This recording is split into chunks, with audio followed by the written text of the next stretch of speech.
Hey guys, this is Hell Hades. This is another raid Shadow Legends video. Guys, anyone can come onto any of my streams and collect channel points. And part of the things you can redeem in those channel points is a full team regear or a single champion regear or some raid coaching. That's the only way I do this type of stuff now, because honestly, if I jumped onto every account where someone said, can you help me build this team or do this, I literally would not have enough hours in the day to do it. And that's if I didn't sleep. So this is the way we do it now. Shadow, pretty much like the ultimate low spender here. And I'm going to show you why. Needs a new clan boss team. He's been playing the game for some while. He buys the monthly gem packs. I don't know if I can even show you that. He buys the monthly gem packs, but he is a saver. And he's also somebody who prepares himself for things like fusions, and he basically always gets them. And let me show you what he's doing here. So I was thinking, I need to get rid of some of these red dots before I start recording. And you'll notice that he saves his resources until the last possible minute to give him the best chance when any of these events come up. Fusions, look at all of these chunks of energy just ready to go. XP, redemption here, not collected yet. He's waiting until he wants to use it for the fusion event or the fragment event. Even to the point where, these bits for the daily grind, knowing that I was jumping on the account, are going to be sitting there. It's just really good resource management, which means that when a fusion does come up, come on game, when a fusion does become available, or when a reward becomes available to go after, he's just ready. He's there, he's ready, he's got a ton of resources. He lets this overflow. Just very good. He has saved a long time to be able to invest in this kind of clan boss regear setup. So, pretty cool. Now, in terms of what he's doing right now, he's got a clan boss team that is a 4-key team. Do we have him available here? Let's see. Shadow.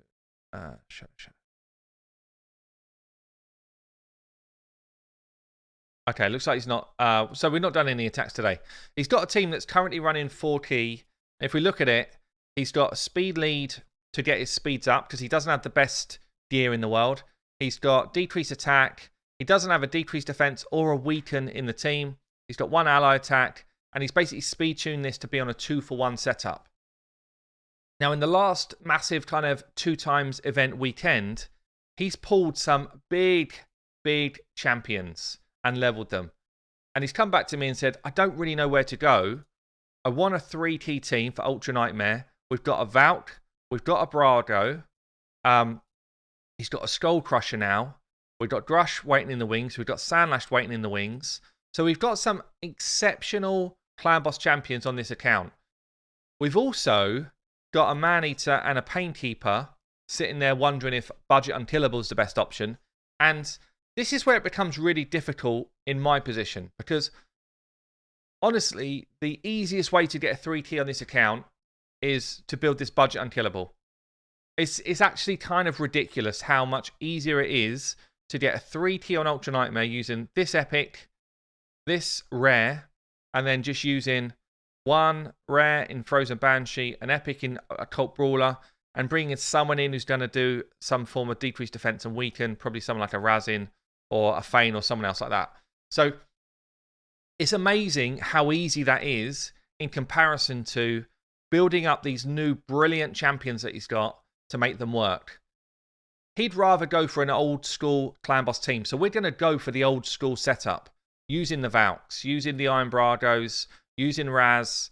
I'm thinking, so 3, probably using Jared as my decreased attack champion, because being a fairly low spend account, we don't have books coming out of our eyeballs. We cannot book Iron Brado to his full capability, which means that he's not reliable as your decreased attack champion. He's already a little bit unreliable, but if he's not booked, he's not reliable at all. So we have to bring a decreased attack champion, and we've got a Jareg sitting here.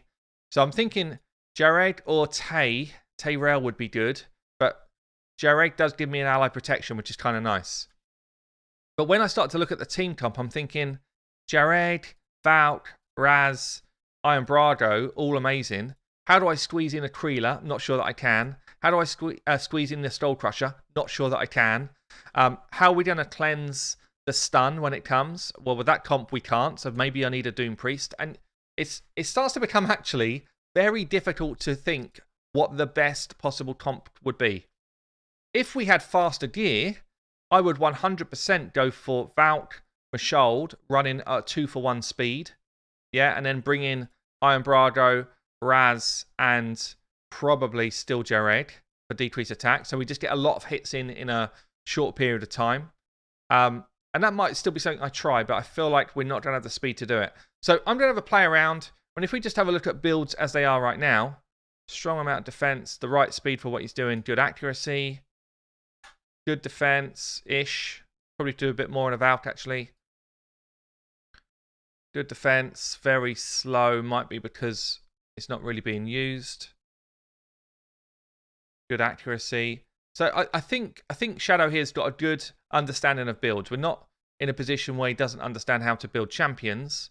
It's more about which team comp wins the day. And honestly, it's really difficult to answer that. Okay, guys, couple of hours later. That's the time it takes to plan, prep a team, get them built, sweat your gear as hard as you can. It's not just like a quick, let's throw on some gear, let's hope it works. This is literally like moving pieces around, using the fitting room, making sure that I get the stat level I want on each champion. So the first thing I did was decided on my comp. I threw it into the Deadwood Jedi's calculator, awesome tool. And we've got ourselves running, as of turn 7, on a full 2-for-1 speed ratio. I've used Mashold to be able to do that. We've soaked up a lot of his good gear, the best gear that he's got. I've rolled more gear up to try and make sure that happens. But you can see we've got a Mashold, a Valk, Aox, Iron Brago, and Razin in the mix. And by turn 7, everyone is smacking a couple of times a turn. What does that do? It rotates us back to our abilities as quick as possible. And it just means we get more hits in the time that we're alive. So one of the important things about this setup is Valkyrie using her shield before the 2 AoEs. So you get your Valkyrie shield back and counterattack back before the AoEs go off. Because we don't have a sensible stun cleanser, anything like that, we're going to use Iron Brago as our lead, and he's also going to be the stun tank. So he's actually going to go out of rotation. It doesn't really matter because we'll always have his increased defense up anyway. He's not going to be our primary decrease attack champion. He's like a secondary one because he's not reliable enough if he's not booked. So yeah, he's going to come in and do that. So the team comp then, we've got Iron Brago lead. He doesn't give me any sort of leader bonus that I want. Doesn't matter. I still prefer him as my lead in this situation because I want him to be my tank. Cool thing as well about this, we've got 4 spirit champions. So Iron Brago, Valk, Mashold. 3 spirit champions, 2 force champions. So yeah, Iron Brago is going to be the tank, probably against Magic Affinity, and then I'd imagine Razin's going to end up tanking against Spirit or Force. So that's fine. That's fine. As long as it's not going to hit our Mashold and as long as it's not hitting our Valk, we're absolutely fine. Doesn't really matter who else is going to tank the hits. Everyone else has got stacks of defense. So let me just run through the builds. We got my slowest champion, Razin, 187 speed. I chose for him to be the slow boy of the comp because it means I can push his damage up, and he's one of my hardest hitters. We've got a high level of defense, 100% crit rate, good crit damage, enough accuracy to land his decreased defense and weaken. He's in actual crit damage gloves, defense chest, speed boots, and then we've picked up crit damage amulet, defense ring, and accuracy on the banner. Iron Brago, similar sort of build really. He's another slowish champ, and again, we've sweated out our gear to get to the best possible build that I could. 205 speed, 4.7k defense. His passive is going to pass on another about 470, 480 defense to everybody else. It's huge. 100% crit rate, 204 crit damage. He's going to hit hard as well. We've then got ourselves Valk. I just wanted to get to the speed for Valk at the highest possible defense. So 252 speed Valk. Could have been 251 up to 254. I couldn't squeeze any crit rate in. It's possible it may be better. Maybe better to go crit rate gloves and lose some defense. I'm not sure. That might be a mistake from me, but we can try that stuff out. But yeah, 6.7k defense, 252 speed is the important numbers there, and the health. Mashold is the fastest. He has to be faster than your Valk. 254. I literally pulled a load of the best gear from this account onto this champion. I got 100% crit rate, but only a low crit damage because I needed to squeeze up his defense number. Good amount of HP as well. And then I guess the surprise package is Aox. What I was thinking to myself is I want a guaranteed decrease attack to be on the clan boss. I was also lacking poison if I wanted to bring those other champions in. And I also thought, because Aox has got this passive that can extend debuffs, there's a chance that he might extend that decrease attack on further.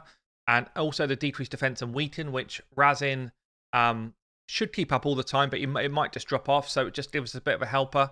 Bit of healing as well. He's just a solid champion. He's a really solid champ. And it felt like for this setup, he was my best option. So he's like my mid-tier speed champ, 228. Lots of defense here, 4.6. Lots of health. He's going to stay alive really well. 286. I didn't need to worry about his crit rate so much because he just doesn't hit that hard.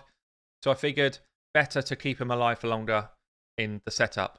Almost all of them have actually got this same mastery set. So War Master, coming into the support tree for Master Hexer to try and get those debuffs up for longer.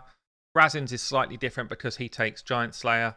We're missing Master Hexer on Razin, which would be big. We're still 105 or 100 odd points away from that in terms of masteries. We don't have books on Iron Brago, so I've gone for the Sniper and Master Hexer to get his percentages up and land abilities for longer. And on the Bout, we just got the kind of support tree angle for her kit as well. So let's give it a try. It will tune into any affinity. We will get decreased speed hitting us in Ultra Nightmare on Spirit. So this is going to be our worst run because the speed tune we've done literally works everywhere 100% apart from here. So I'm really keen to see what this does on Void because I think it's going to be a massive amount more than what we see against Ultra Nightmare. But anyway, let's run this off. So we're going to have 1, 2, 3. Not you. 4, 5. None of these like buffs would be good for us at all, so it doesn't really matter where you go. I would always try and put your champions that can't afford to take the stun further down the order. So this is turn 1, turn 2, turn 3, turn 4, turn 5. Try and put your people that you just don't want to be stunned further down the order in the place that you'd want them to be. So in this instance, our stun target is going to be either Razin or Aox. I think it's going to be Razin based on his defense and HP numbers. That's kind of where I wanted it to go, but we will see. We'll see what happens. So in terms of setup then, this isn't going to work perfectly because we're on Spirit, but any other affinity it would. We would go A3 on our Mashold. After that, it is actually just full auto. So bam, full auto, and then we go. As I say, we're going to take a decreased speed debuff, which is going to ruin our day in terms of getting our 2-for-1 order against Spirit. I'm still keen to see what it does against Spirit, because this is the test, really. Can we get a 3 key off if we're facing our worst possible affinity, where the speed tune doesn't sink in like it would on the other affinities? So I'm going to let this play through. I'll show you the results at the other end. Okay, so it looks like what's going to happen here is with the worst possible scenario of clan boss opponent being Spirit Affinity, being the one that ruins our kind of 2-for-1 speed tune, we're still able to get back to a comfortable 4-key setup, which I'm actually really pleased with, because it means that when we switch into a Void Affinity or any of the other affinities, we're going to be stomping a 3-key really, really comfortably. So we only need a few more million. We will easily hit 24, 25 million, like super comfortably outside of Spirit. So really pleased with that. We've sweated the gear out of this setup. I'm going to jump into another clan and just try it on Void Affinity and see if we can get it done there. Okay, so I found a second account. I'm just going to jump in and, second clan. I'm just going to jump in and do a Void hit to see what the kind of norm of this comp would be. Again, I'm just doing my standard setup. I guess for this part, we're just going to see some of these hits. So when we get a decreased defense and weaken out from our Raz, which will be on his first turn here. That's just a counter-attack from everybody. Here he goes. Bam. Decreased defense and weakens out there. Let's see what sort of damage we're doing. 36k. Fairly weak hits from Valk we're expecting. This is the big boy. 100k hits. Razin comes in. 40 to 50k hits per hit, and he hits 3 times on the A1. That's why those boys are the slowest. That's why they're loaded up with crit and crit damage. They are the big boys of the comp. They're going to be carrying the damage hard. The other damage is going to come from Aox's poisons. But really, we're relying on that Iron Brago slam. And you see now in this comp, Iron Brago is going to be taking the stun. And he's best placed to do it because he's got higher defense, lower HP. And the stun is based off of enemy max HP. Like when your Cold Heart slams into a spider or slams into Fire Knight, whatever, the clan boss on his A3, his stunner hit, does the same ability. So the higher your health is, the harder he hits you for. It doesn't scale from his attack at all. So again, we're going to let this one play through. Let's see what the kind of base damage numbers of this comp is going to be. Well, I've got to say, this has surpassed even what I was thinking. So this has done double the damage of what we did on Spirit Affinity, only because the tune has properly sunk in. I mean, we're talking easy 2 key here. We've doubled the damage. Oh, we've just come out the other side of it. We've doubled the damage of the previous team that he was running just by sweating the assets, sweating the gear to its limit. But absolutely great here. 43 mil coming up from Ultra Nightmare Clan Boss team that was doing a 4 key beforehand. Different gear, different champs. Look how much Razin is carrying this team. 13 million. Iron Brago's done 10. Aox has done 8. The other 2 basically in there to make sure the speeds work. So there you go, guys. That's been another Hell Hades takeover. I will catch you soon. See you later.